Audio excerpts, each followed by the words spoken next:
Muito boa tarde a todos e todas. Primeiramente, é um prazer estar aqui participando do segundo seminário do GESP e eu gostaria de colocar a minha pesquisa na tela para que vocês possam acompanhar. Eu sou aluno aqui do curso de licenciatura em Filosofia no Polo de Montes Claros, moro na cidade de Bocaiúva e, como eu disse anteriormente, vou ter a oportunidade de estar participando pela primeira vez desse seminário. O meu eixo temático é educação, comunicação e tecnologia. A coordenação é da professora doutora Sueli Donato e eu estou, nesse momento, então, apresentando a minha comunicação e eu vou trabalhar a teoria dos sistemas vivos em Capra. Penso que muitos já conhecem esse escritor austríaco e ele tem essa teoria muito conhecida, que é a teoria dos sistemas vivos, e ele faz uma revisão do paradigma que a gente chama de tradicional, de clássico, de educação, e ele entende que é necessário haver algumas mudanças estruturais, não somente no âmbito da educação, mas em todo o âmbito da cultura, das ciências, da política, da sociedade em geral. E essa perspectiva cognitiva, ela pode ser entendida como uma busca de uma nova compreensão das relações do ser humano com seu ambiente natural, social, político. É um paradigma novo e que envolve uma mudança profunda, mudanças estruturais. Não se trata apenas de uma nova abordagem pedagógica, é uma mudança estrutural. É uma visão ecossistêmica da vida em todos os seus aspectos. Uma ecologia da vida. Então, a compreensão do mundo agora não é uma compreensão indutiva, que se parte das partes para se chegar ao todo, como um modelo científico positivista, mas é um todo integrado e você só consegue entendê-lo não como uma totalidade, não como uma coleção de partes dissociadas, como diz Capra. E o objetivo dessa pesquisa, na verdade, é demonstrar a necessidade de rever esse paradigma tradicional de educação, aqui entendido como modelo dominante, que ainda está ancorado, né, na visão, né, superada até, de educação como acúmulo de conhecimentos, né, através daqueles processos abstracionistas, fragmentários, departamentizando áreas de conhecimento. Essa visão segregacionista, ela entende Capra que é uma visão superada, porque as áreas de conhecimento estão estruturadas de forma isolada, e a gente sabe, como diz o Boaventura Santos, ele diz que a excessiva parcialização e disciplinarização do saber científico faz do cientista um ignorante especializado. Então, não é isso que a gente quer na educação. Não, a educação que fragmenta, que parceliza, que isola áreas de conhecimento, não é o tipo de educação que Capra pretende. O modelo que ele propõe é uma abordagem interdisciplinar, transdisciplinar, ou seja, é uma visão das áreas de conhecimento sem estarem limitadas a determinados espaços cognitivos. E ele, como eu disse também no começo, ele é um austríaco, ele é vivo ainda, ele é um físico teórico. A gente pode imaginar que ele era um filósofo, que ele era alguém ligado mais à parte educacional, um pedagogo, não, mas ele é um físico e que tem essa abordagem. Ele pensa numa educação ecossistêmica, ecológica. Tem vários livros escritos por ele, os mais famosos é o Tao da Física, o Ponto da Mutação, o Ponto de Mutação, e esse que é o que eu estou tratando, que é a Teia da Vida. Então, é esse livro, basicamente, que eu vou estar sempre citando ao longo dessa exposição. E a proposta cognitiva de Capra pode ser resumida numa proposta de ciência cognitiva que seja abrangente e que seja superadora daquela mentalidade monodisciplinar. Então, a mente, então, ela não é entendida como apenas uma estrutura, mas a partir dos seus processos. Ele vai dizer que a mente é processo, a mente não é estrutura. Então, isso gera um questionamento no modelo tradicional de educação de processo cognitivo, porque nesse modelo tradicional, a mente ela é um dispositivo de arquivamento de informações que está sempre operando dentro de uma linearidade, uma relação de causa e efeito, acreditando que aquilo que se oferece como conteúdo virá como resposta o conhecimento, a aprendizagem. E Capra questiona esse modelo, entende que não é assim que funciona a mente, né? Ele entende que há um equívoco na compreensão desse processo cognitivo. Ele considera essa operação como uma atividade que não é um ajuntamento e associação linear de dados. O modelo tradicional vai dizer que essa atividade cerebral de ajuntamento, de associação, de acúmulo de informações é que vai produzir o conhecimento. Ou seja, esse modelo antigo, esse modelo tradicional, clássico, ele acredita que cada informação que chega ao cérebro ela é individualizada, ela é departamentizada. Então, e que o cérebro é apenas um depósito dessas informações. Só que o cérebro funciona sistemicamente, corrigindo, não sistematicamente, mas sistemicamente. E trabalha também conectivamente. Então, o cérebro é um sistema altamente cooperativo, né? As interações que acontecem entre as suas diversas partes faz com que elas sejam feitas de forma sistêmica, cooperativa.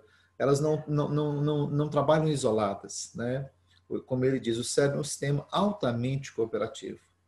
E as densas interações entre seus componentes requerem que, no final, tudo que esteja ocorrendo seja uma função daquilo que todos os componentes estão fazendo.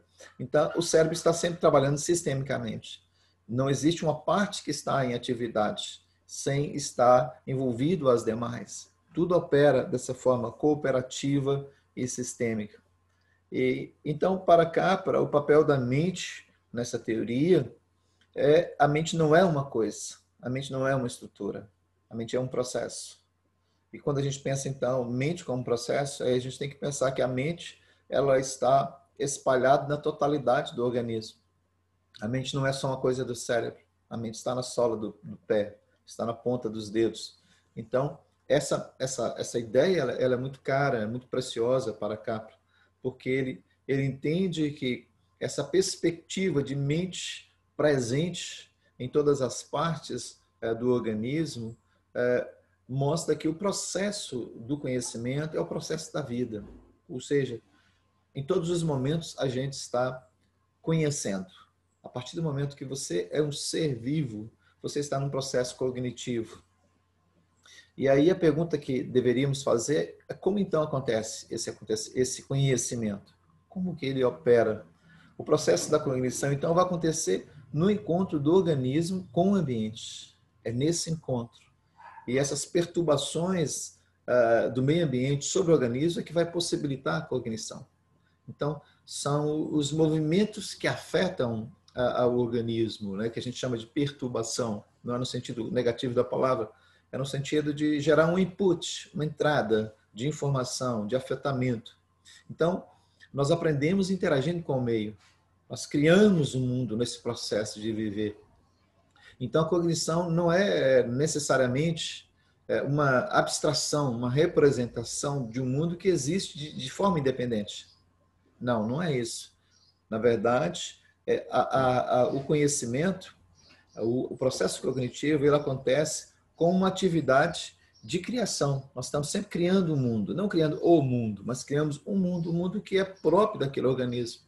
Ou seja, é impossível o organismo criar o mundo, mas ele cria um mundo baseado nas suas estruturas, nas suas interações cognitivas.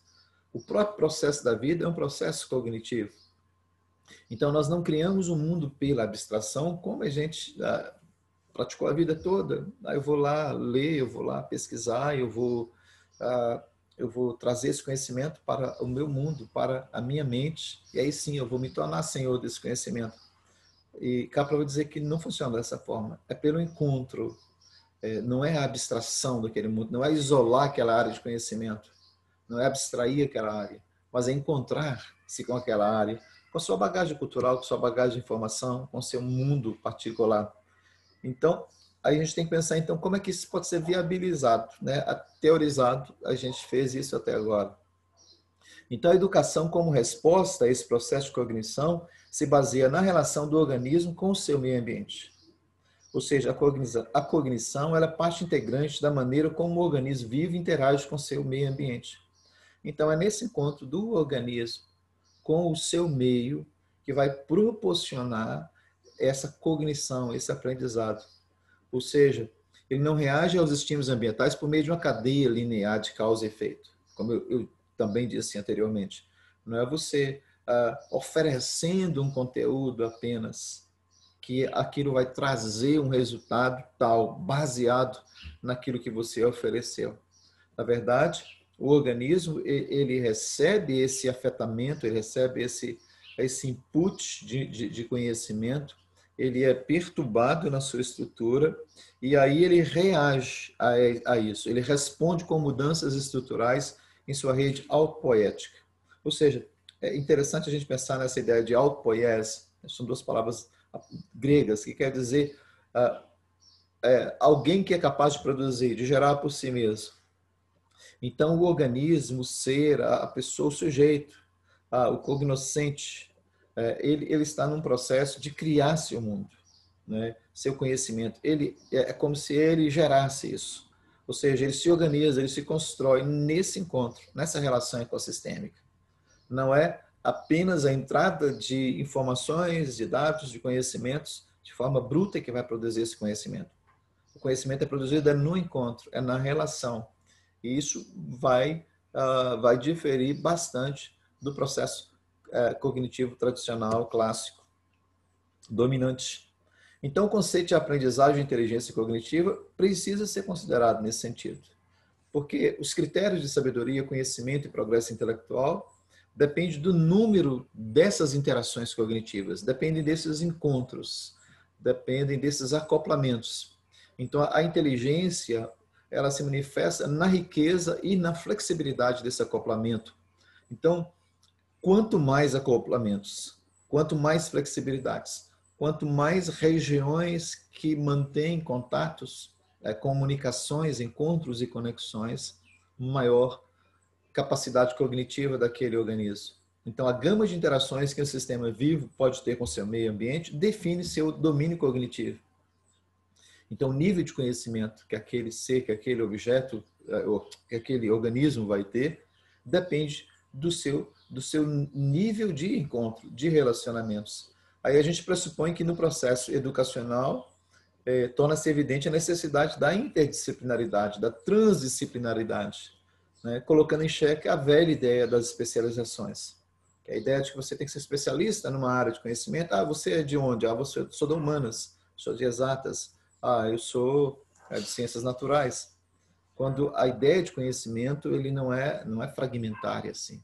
Nós conhecemos no encontro, nas conexões, nos acoplamentos. Então, essa mentalidade ecossistêmica, cognitiva, entende que há necessidade de uma revisão epistemológica. Há uma necessidade de rever esse processo, né? E é preciso questionar a ideia de que o mundo que nós conhecemos, o mundo que nós recebemos, a epistemologia que nos valemos, a teoria de conhecimento que temos, é algo baseado na abstração e na representação. Será que esse é o conhecimento real? Na teoria de Capra, ele entende que ele não acredita nesse mundo predado, esse mundo já ali a priori, independente do sujeito. Mas ele entende que o mundo é um mundo que o sujeito cria nas suas interações com o meio ambiente. Nesse sentido, a gente não vai à escola para conhecer o mundo, mas para descobrir o mundo que, em parte, está dentro de nós, mas que precisa dessa estruturação pedagógica. Então, a ideia de que ninguém vai para a escola como uma tábua rasa.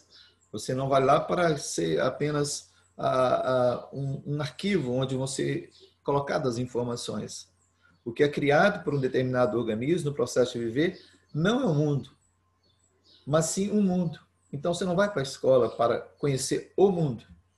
Você vai para a escola, você vai para a instituição de ensino para formar um mundo, o seu mundo.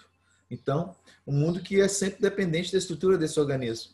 Ou seja, o conhecimento, ele não é padronizado aí. Não existe um mundo em si e por si. Existe um mundo criado em mim e por mim. Algumas conclusões assim bem preliminares, até um tanto quanto apressadas, mas a gente precisa fazer. Primeiro, o risco das padronizações. É um cuidado que a gente tem que ter. Diante disso, a gente pode concluir que toda forma de padronizar ou toda forma de adquirir o conhecimento padronizada, ela é perigosa. Porque cada ser humano capta o mundo ao seu redor em face de sua condição biológica e cultural. Ou seja, o mundo particular, o mundo estruturado de cada ser, de cada criatura, de cada organismo, ele vai reagir de uma maneira própria, individual, nesse acoplamento estrutural. Ou seja, nesse encontro. O mundo que criamos depende da nossa própria estrutura. Então, não existe uma forma de você padronizar, como na ilustração aqui. Você não pode pintar todo mundo de vermelho. O vermelho é lindo e maravilhoso para você. Então, mas não é para o resto do mundo. Então, na educação é por aí. Outra conclusão preliminar é a ideia de uma alfabetização ecológica, né?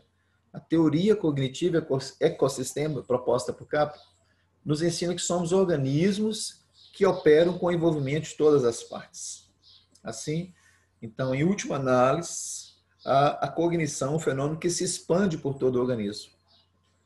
A cognição está presente em todas as partes do organismo, né? Ela integra as nossas atividades mentais, emocionais, biológicas. Então, estamos diante, então, de uma possibilidade de uma mudança paradigmática, que passa pela conscientização ecológica. E quando eu falo ecológica, não somente no sentido ambientalista.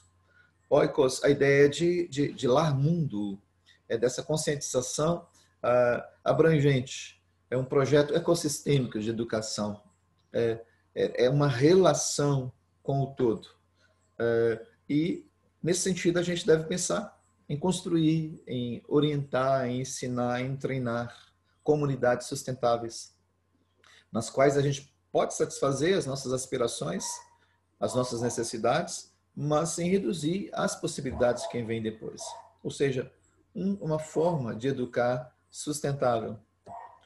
Alguns princípios eu gostaria de enumerar rapidamente aqui da teoria dos sistemas que podem ser aplicados na sociedade. 5 princípios. Capra vai falar isso no encerramento, no epílogo, no término do seu livro, ele vai dizer que esses 5 princípios eles estão presentes nas relações ecossistêmicas.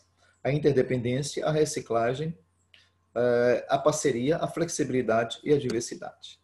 A interdependência seria o quê? É você reconhecer que todos os membros de uma comunidade, eles estão interligados numa rede de relações, a chamada teia da vida. Então, as suas propriedades essenciais, suas realizações, a sua própria existência, ela é baseada nessa interdependência. Ou seja, as minhas relações com os demais membros dessa comunidade, desse ecossistema, é que viabiliza a minha existência e meus progressos. Então, eu não existo, eu não faço, eu não realizo à margem dos demais. Então, a gente vai rever muita questão aí quando a gente pensa nessa interdependência. A questão da reciclagem, ou seja, os processos ecossistêmicos são ciclos. A natureza não produz resíduos. Ela reaproveita tudo que é produzido, tudo que aparentemente seria descartado, é reintegrado aos seus movimentos ciclos, a sua natureza cíclica. Então, diferentemente dos padrões de produção comercial e industrial, produzem resíduos. Nós temos uma Europa, por exemplo, que não sabe mais onde colocar o lixo. Há muito resíduo. E as comunidades de organismos da natureza, eles são competentes para reciclarem seus materiais e se auto-organizarem continuamente. Que a gente fala de autopoiese, que é a capacidade de gerar, de recompor, de restaurar, de fazer, de produzir. O ecossistema ele não descarta os organismos, mas ele recicla, ele reorganiza, ele reestrutura, ele reinsere no processo da vida. Então, é uma lição, é um princípio que a gente tem que pensar para aplicar na sociedade. Terceiro princípio, a parceria. é que a ideia é de trabalhar juntos, de produzir cooperativamente. Isso é extremamente produtivo para a sociedade. Há muita coisa que a gente tenta fazer sozinho na sociedade. Eu vejo, por exemplo, as pessoas vão trabalhar cada um no seu carro. Quer dizer, a gente está aumentando a produção de gás carbônico, a gente está gastando mais dinheiro, a gente está longe das pessoas e a gente está provocando um dano ao ambiente. Então, no ecossistema, os intercâmbios de energia e de recursos são sustentados por uma cooperação generalizada. Todos trabalham juntos. Há parcerias, a natureza ela funciona dessa forma. Enquanto que o mercado de capitais, a economia, incentiva a competição, né? A expansão, a dominação. A ecologia já ensina a cooperação, a parceria, a conservação. Então, a gente deve pensar, inclusive, no ambiente escolar, né? Às vezes o ambiente escolar é muito competitivo, as pessoas são insufladas a serem os melhores, a tirar as melhores notas para estarem à frente dos outros. A escola não deve pensar apenas em produzir cidadãos intelectualmente competentes para alcançar os cargos principais da vida política, cultural e econômica do Brasil, do país, seja qual for. Deve pensar também em produzir indivíduos que enxerguem o seu entorno social, que se importem com a vida comunitária, que trabalhem para a melhoria das relações sociais, a melhoria das condições ecológicas da comunidade. A flexibilidade é um quarto princípio extremamente interessante e desse princípio depende a sobrevivência do ecossistema. Por que o ecossistema é capaz de ter resiliência? Porque ele é flexível. Ele, quando é impactado com uma energia, com uma força, com uma intempérie, ele é flexível. Ele cede quando tem que ceder. Ele é tolerante. Então, quando não há essa tolerância, quando não há essa flexibilidade, o sistema ele entra em colapso, ele se torna caótico. Então, assim também é a vida social. Se nós tentarmos maximizar qualquer variável da sociedade, tentar tirar o máximo, oprimir, querer sugar aquilo, radicalizar, inflexibilizar, nós vamos produzir a destruição do sistema como um todo. O ambiente da educação ele tem competência para ensinar a tolerância, a flexibilidade, a ser pacífico, a suportar as intempéries, a ser resiliente. E, por fim, o último, que é a diversidade. E a gente tem que lidar com isso. É um prazer lidar com isso, na verdade, porque as contradições, os paradoxos, eles fazem parte da vida. Isso é decorrência de uma sociedade plural, uma sociedade saudável. O sistema ele vai ter mais alternativas quanto mais for diversificada a rede de relacionamentos. Vai ser mais vigoroso, porque há uma diversidade de possibilidades. Veja o caso, por exemplo, dos domínios morfoclimáticos. Um dos mais interessantes é o do cerrado. Há uma variedade de plantas, uma variedade de animais. Então, é um sistema que, apesar de ser diverso, ele produz uma unidade, né? E muitas pessoas confundem unidade com unicidade. Não adianta você ter uma espécie vegetal ou uma espécie animal apenas num bioma. Ele não vai sobreviver. Ele precisa dos demais para se relacionar, para sobreviver.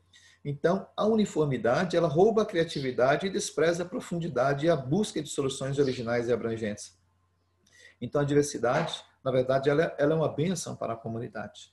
Ela traz progresso, ela traz crescimento, ela traz criatividade. E uma palavra final, brevíssima, eu não gostaria de deixar de falar, que é sobre a presença da interdependência, da reciclagem, da parceria, da flexibilidade e da diversidade num texto da Bíblia Sagrada, de 1 Coríntios 12, verso 15 a 27, que diz assim: se disser o pé, porque não sou mão, não sou do corpo, nem por isso deixa de ser do corpo. Se o ouvido disser, porque não sou o olho, não sou do corpo, nem por isso deixa de ser. Se todo o corpo fosse o olho, onde estaria o ouvido? Se todo fosse o ouvido, onde estaria o olfato? Mas Deus dispôs os membros, colocando cada um deles no corpo, como lhe aprouve. Se todos, porém, fossem um só membro, onde estaria o corpo? O certo é que há muitos membros, mas um só corpo. Não podem os olhos dizer à mão, não precisamos de ti, nem ainda a cabeça aos pés, não preciso de vós. Pelo contrário, os membros do corpo, que parecem ser mais fracos, são necessários. e os que nos parecem menos dignos do corpo, a esses damos muito maior honra.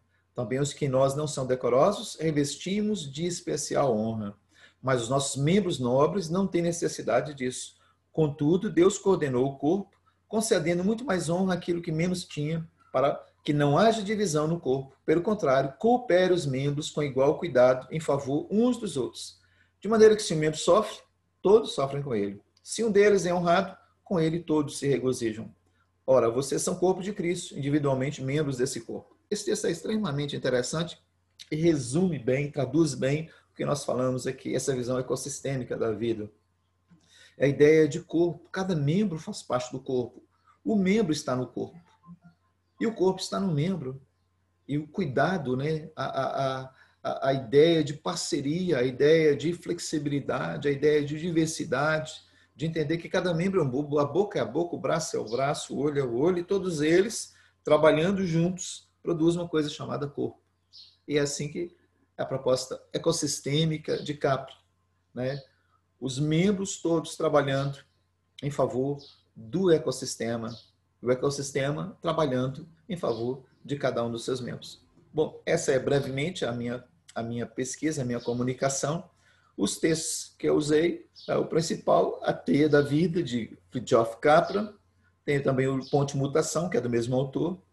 Faço umas citações esparsas da Maria Cândida Moraes, do Edgar Morin, do Boaventura Santos e do Humberto Maturana e do Varela, Francisco Varela.